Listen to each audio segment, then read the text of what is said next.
வாங்கும் திறன் சமநிலை டிபிபி அடிப்படையில் சீனாவால் இரண்டாம் இடத்துக்கு தள்ளப்பட்ட நாடு எது? A. Germany Germany. B. America United States. C. India India. D. Japan Japan. சரியான பதில் பி. America United states. சரியான விடை பி. சோகஸ்மெலி வாங்கும் திறன் சமநிலை பர்ச்சேசிங் பவர் பேரிட்டி பிபிபி அடிப்படையில் சீனா உலகிலேயே மிகப்பெரிய பொருளாதாரமாக உருவெடுத்து அமெரிக்காவை இரண்டாம் இடத்திற்கு தள்ளியுள்ளது. இந்தியாவில் முதலில் வருமான வரி எந்த ஆண்டு அறிமுகப்படுத்தப்பட்டது? ஏ. 1860. பி. 1850. சி. 1870. டி. 1880. சரியான பதில் ஏ. 1860. சரியான விடை ஏ. சோகஸ்மெலி 1857ஆம் ஆண்டு சிப்பாய் கலகத்தால் ஏற்பட்ட நிதி இழப்புகளை ஈடுகட்ட சர் ஜேம்ஸ் வில்சன் என்பவரால் 1860-இல் முதலில் வருமான வரி அறிமுகப்படுத்தப்பட்டது. இது இந்தியாவில் நவீன நேரடி வரி விதிப்பின் தொடக்கமாகும். திருப்பூர் எந்த வகை தொழிலுக்கு பெயர் பெற்றது? ஏ. தோல் பதனிடுதல் லெதர் டானிங். பி. பின்னலாடை நிட்வியா. சி. வேளாண் பதப்படுத்துதல் அக்ரோ ப்ராசஸிங். டி. பூட்டு தயாரித்தல் லாக் மேக்கிங். சரியான பதில் பி. பின்னலாடை நிட்வியா. 5. திருப்பூர் இந்தியாவின் பின்னலாடை தலைநகரம் என்று அழைக்கப்படுகிறது, ஏனெனில் இது நாட்டின் பருத்தி பின்னலாடை ஏற்றுமதியில் பெரும்பகுதியை கொண்டுள்ளது. இது ஆயிரக்கணக்கான சிறு மற்றும் நடுத்தர நிறுவனங்களைக் கொண்ட ஒரு வலுவான தொழில் தொகுப்பாகும். நிலம் தொடர்பாக மனித முயற்சிகளால் மாற்ற முடியாதது எது? ஏ. அதன் உரிமை. பி. அதன் இருப்பிடம். சி. அதன் வளம். டி. அதன் மேற்பரப்பு. சரியான பதில் டி. அதன் மேற்பரப்பு. 6. நிலத்தின் மொத்த பரப்பளவு அல்லது மேற்பரப்பு இயற்கையினால் வழங்கப்பட்டது, அதை மனித முயற்சியால் அதிகரிக்கவோ குறைக்கவோ முடியாது. இது நிலத்தின் ஒரு முக்கிய பண்பான அழிப்பு நிலையானது என்பதை குறிக்கிறது. இந்தியாவில் பொதுத்துறை நிறுவனங்களின் தந்தை என்று அழைக்கப்படுபவர் யார்? ஏ. ஜவஹர்லால் நேரு. பி. பேராசிரியர் P C. Mahalanobis. C. Doctor V. Krishnamurthy. D. Doctor மன்மோகன் சிங். சரியான பதில் C. Doctor V. Krishnamurthy. Doctor V. Krishnamurthy பியூஎச்டிஹிடிஎல், பேல், மாரா உத்யோக் மற்றும் சேல் போன்ற முக்கிய பொதுத்துறை நிறுவனங்களை வெற்றிகரமாக வழிநடத்தியதால் இவ்வாறு அழைக்கப்படுகிறார். இவர் இந்திய பொதுத்துறை நிறுவனங்களின் நவீனமயமாக்கலில் முக்கிய பங்கு வகித்தார். உற்பத்தியை தனித்துவமான மற்றும் பல கூறு செயல்முறைகளாக பிரிக்கும் செயல்முறை என்ன என்று அழைக்கப்படுகிறது? ஏ. நிபுணத்துவம் ஸ்பெஷலைசேஷன். பி. மூலதனமாக்கல் கேபிட்டலைசேஷன். சி. திரட்டுதல் மொபிலைசேஷன். டி. ஒரே மாதிரியாக்குதல் ஹோமோஜனைசேஷன். சரியான பதில் ஏ. நிபுணத்துவம் ஸ்பெஷலைசேஷன். சரியான விடை ஏ. சோகஸ்மெலி ஒரு பெரிய உற்பத்தி பணியை பல சிறு பகுதிகளாக பிரித்து ஒவ்வொரு பகுதியையும் ஒரு தனி நபர் அல்லது குழுவிடம் ஒப்படைப்பது வேலைப்பகிர்வு அல்லது நிபுணத்துவம் எனப்படும். இது உற்பத்தி திறனை அதிகரிக்கவும் நேரத்தை சேமிக்கவும் உதவுகிறது. உணவு மற்றும் ஊட்டச்சத்து பாதுகாப்பு என்ற விரிவுபடுத்தப்பட்ட சொல்லில் எந்த கூறு சேர்க்கப்பட்டுள்ளது? ஏ. வாங்கும் திறன் அஃபோர்டபிலிட்டி. பி. ஒதுக்கீடு அலோகேஷன். சி. அணுகல்தன்மை அக்செசிபிலிட்டி. டி. உறிஞ்சுதல் அப்சார்ப்ஷன். சரியான பதில் டி. உறிஞ்சுதல் அப்சார்ப்ஷன். சரியான விடை டி. சோகஸ்மெலி உணவு பாதுகாப்பு என்பது உணவு கிடைப்பது மட்டுமல்லாமல் உடல் அந்த உணவை சரியாக உட்கிரகித்து அப்சார்ப்ஷன் ஊட்டச்சத்தை பெறுவதையும் உள்ளடக்கியது. இது ஒரு நபரின் உயிரியல் ரீதியான உணவு பயன்பாட்டை குறிக்கிறது. சட்டவிரோத நடவடிக்கைகள் மூலம் உருவாக்கப்பட்ட அல்லது வரி நோக்கங்களுக்காக அறிவிக்கப்படாத பணத்திற்கான சொல் என்ன? ஏ. அந்நிய செலாவணி ஃபாரின் எக்ஸ்சேஞ்ச். பி. வெள்ளை பணம் ஒயிட் மணி. சி. மூலதன ஆதாயம் கேபிட்டல் கெயின். டி. கருப்பு பணம் பிளாக் மணி. சரியான பதில் டி. கருப்பு பணம் பிளாக் மணி.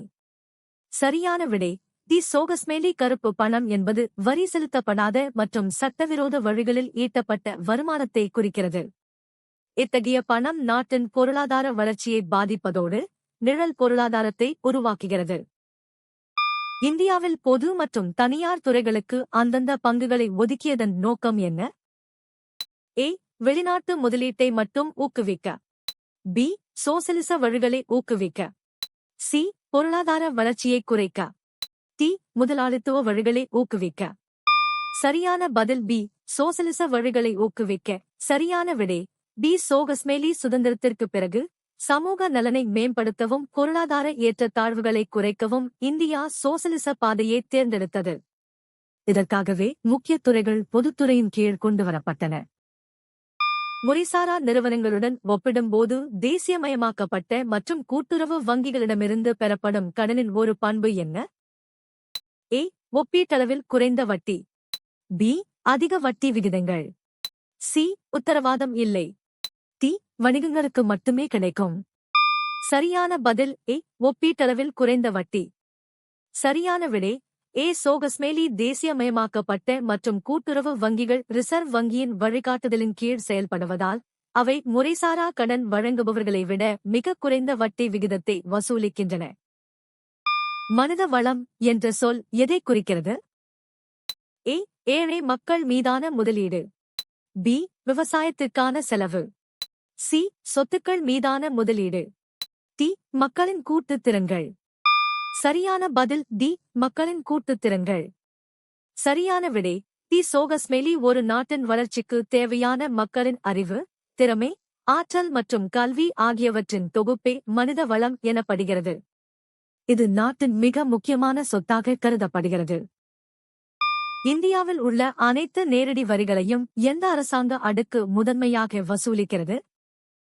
ஏ. மத்திய அரசு, யூனியன் கவர்மெண்ட். பி. உள்ளாட்சி அமைப்புகள், லோக்கல் கவர்மெண்ட்ஸ். சி. மாநகராட்சிகள், முனிசிபல் கார்ப்பரேஷன்ஸ். டி. மாநில அரசுகள், ஸ்டேட் கவர்மெண்ட்ஸ். சரியான பதில் ஏ. மத்திய அரசு, யூனியன் கவர்மெண்ட். இந்தியாவில் வருமான வரி மற்றும் நிறுவன வரி போன்ற முக்கிய நேரடி வரிகளை மத்திய அரசு, மத்திய நேரடி வரிகள் வாரியம் சிபிடிடி வசூலிக்கிறது. இந்திய அரசியலமைப்பின் 7வது அட்டவணையின்படி நேரடி வரிகள் பெரும்பாலும் மத்திய பட்டியலின் கீழ் வருகின்றன. 1950-51 இல் இந்தியாவின் க்கு 51.81% பங்களித்த துறை எது? ஏ. சேவைகள், சர்வீசஸ். பி. தொழில், இண்டஸ்ட்ரி. சி. தகவல் தொழில்நுட்பம், இன்ஃபர்மேஷன் டெக்னாலஜி. டி. வேளாண்மை, அக்ரிகல்ச்சர். சரியான பதில் டி. வேளாண்மை, அக்ரிகல்ச்சர். சுதந்திரத்திற்கு பிந்தைய ஆரம்ப ஆண்டுகளில் இந்தியா ஒரு விவசாயம் சார்ந்த பொருளாதாரமாக இருந்தது. 1950 முதல் 51 வரை காலகட்டத்தில் நாட்டின் மொத்த உள்நாட்டு உற்பத்தியில் பாதிக்கும் மேலான பங்களிப்பை வேளாண்மை துறை வழங்கியது. பொருளாதாரத்தை மேம்படுத்த அரசாங்கம் பல்வேறு திட்டங்கள் மூலம் எதை வழங்குகிறது? ஏ. அதிகரித்த இராணுவ செலவுகள். பி. உயர்தர சுகாதார நடவடிக்கைகள். சி. வணிகங்களுக்கான வரி குறைப்பு. டி. புதிய வேளாண்மை கொள்கைகள். சரியான பதில் பி. உயர்தர சுகாதார நடவடிக்கைகள். 1. உயர்தர சுகாதார நடவடிக்கைகள் மூலம் ஆரோக்கியமான மனித வளத்தை உருவாக்குவது பொருளாதார வளர்ச்சிக்கு அடிப்படையாகும். அரசு பல்வேறு சுகாதார திட்டங்கள் மூலம் மக்களின் உற்பத்தி திறனை மேம்படுத்துகிறது. பின்வருவனவற்றில் ஒரு முக்கியமான தொழிலாக பட்டியலிடப்பட்டுள்ள தொழில் எது? ஏ. மீன்வளம், ஃபிஷரீஸ். பி. மென்பொருள் மேம்பாடு, சாஃப்ட்வேர் டெவலப்மெண்ட். சி. சுற்றுலா, டூரிசம். டி. இரும்பு மற்றும் எஃகு, ஐரன் அண்ட் ஸ்டீல். சரியான பதில் டி. இரும்பு மற்றும் எஃகு, ஐரன் அண்ட் ஸ்டீல். 5. இரும்பு மற்றும் எஃகு தொழில் மற்ற அனைத்து தொழில்களுக்கும் தேவையான இயந்திரங்கள் மற்றும் உள்கட்டமைப்புகளை வழங்குவதால் இது அடிப்படை தொழில் அல்லது முக்கியமான தொழில் என்று அழைக்கப்படுகிறது. இது ஒரு நாட்டின் தொழில்மயமாக்கலுக்கு முதுகெலும்பாக திகழ்கிறது. 1930களில் மேற்கு பகுதியில் என்ன வளர்ச்சி ஏற்பட்டது? ஏ. நீர் மின்சாரத்திலிருந்து மின்சாரம் அறிமுகம். பி. புதிய எண்ணெய் இருப்புகள் கண்டுபிடிப்பு. சி. புதிய விவசாய நுட்பங்களின் அறிமுகம். டி. பெரிய அளவிலான ஜவுளி ஆலைகளின் ஸ்தாபனம். சரியான பதில் ஏ. நீர் மின்சாரத்திலிருந்து மின்சாரம் அறிமுகம். 3. 1930களில் பைகாரா நீர்மின் திட்டம் தொடங்கப்பட்டதன் மூலம் மேற்கு மண்டலத்தில் கோவை பகுதி மின்சார உற்பத்தி அறிமுகமானது. இந்த மின்சார வசதியே கோயம்புத்தூர் பகுதியில் ஜவுளித் தொழில்கள் பெரும் வளர்ச்சி அடைய முக்கிய காரணமாக அமைந்தது. அமைப்புசாரா துறையில் உள்ள தொழிலாளர்களுக்கு பொதுவாக என்ன இல்லை? ஏ. பதவி உயர்வுக்கான வாய்ப்புகள். பி. அதிக ஊதியம். சி. பயிற்சி திட்டங்களுக்கான அணுகல். டி. வேலை பாதுகாப்பு மற்றும் சிறப்பு பலன்கள். சரியான பதில் டி. வேலை பாதுகாப்பு மற்றும் சிறப்பு பலன்கள். சரியான விடை டி. சோகஸ்மேலி அமைப்புசாரா துறையில் வேலை செய்யும் தொழிலாளர்களுக்கு நிலையான வேலை உத்தரவாதம் மற்றும் ஓய்வூதியம் போன்ற பலன்கள் இருப்பதில்லை. இங்கு தொழிலாளர் சட்டங்கள் முறையாக பின்பற்றப்படாதல் அவர்களுக்கு சமூக பாதுகாப்பு கிடைப்பதில்லை. நிலம், உழைப்பு மற்றும் மூலதனத்தை இணைக்கும் நபருக்கான சொல் என்ன? ஏ. தொழில்முனைவோர் entrepreneur. பி. புதுமை புகுத்துபவர் innovator. சி. முதலீட்டாளர் investor. டி. மேலாளர் மேனேஜர். சரியான பதில் ஏ. தொழில்முனைவோர் entrepreneur.